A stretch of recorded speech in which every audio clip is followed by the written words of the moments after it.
expected to give birth. She and her husband had decided that they didn't want to know the sex of the baby beforehand.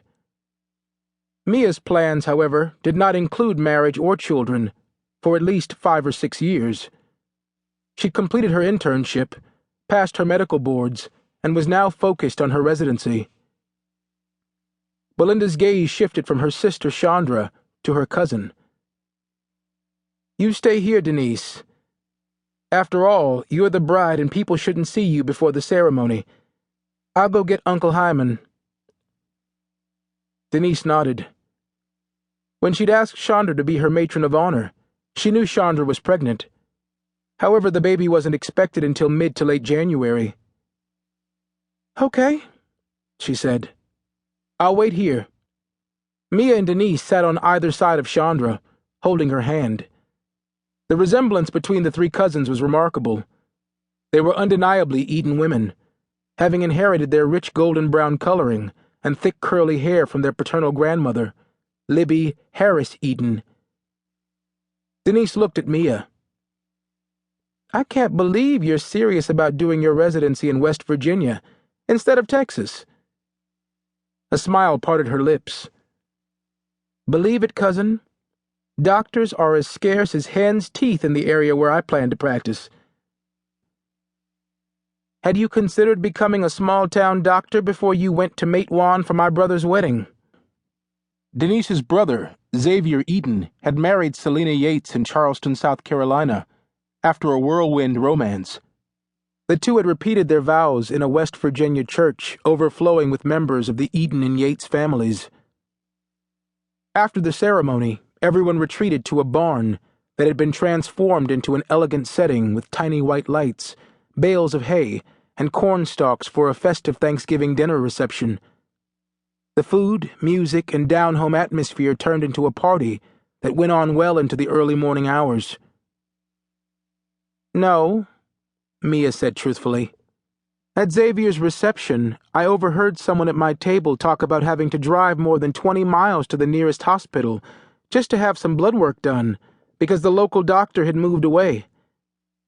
Driving 40 miles round trip to have blood drawn when it can be done in a doctor's office and sent off to a lab is ridiculous in this day and age, Dee."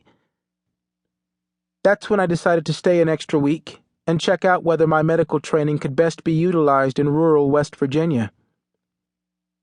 Mia had gone online and inquired about employment opportunities for doctors on West Virginia's Department of Health and Human Services website.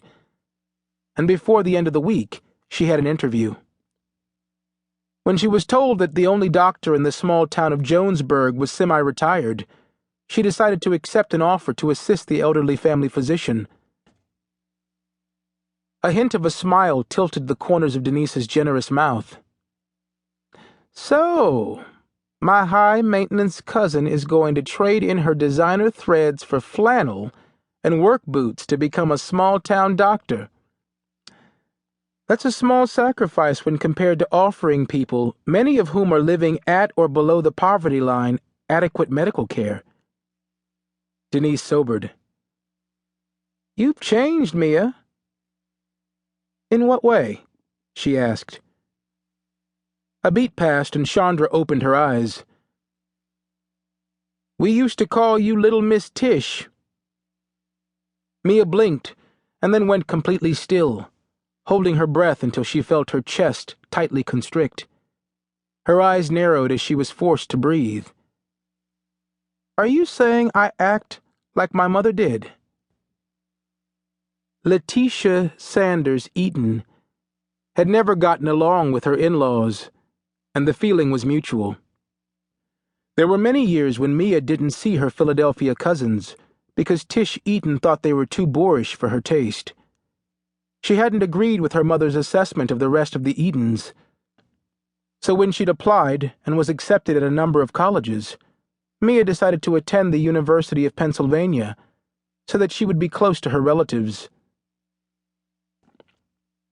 Despite promising her father that she would attend his alma mater, Texas Southwestern, for medical school, she'd exercised her newfound independence even more and attended Baylor College of Medicine in Houston.